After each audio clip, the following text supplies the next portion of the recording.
if you want to change the date and the time settings in your Sharp Aquos TV, at the first you have to grab your remote control, and for sure you will navigate by using these arrows and the menu button. So let's click menu to open this tab, and then we have to scroll to the right, go for the settings. Next we have to pick time, and there it is. As you can see, at the first we can automatically synchronize time. So we can tap OK to turn on or turn off this option. If you want to set time manually, you have to turn it off and then go right here. As you can see, at the first, so we can change date at a time. Of course, you can make it by using arrows.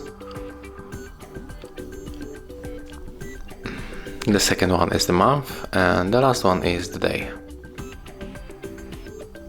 And here you can set the time, so you have to click OK to change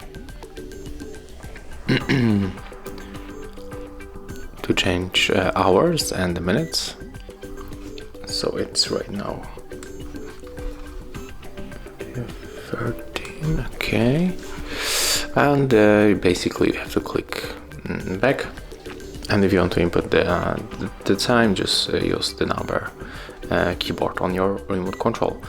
Next you can just go back, and as you can see, there it is, date and the time is set up. So yeah, that's all. If you find this video helpful, remember to leave a like, comment and subscribe.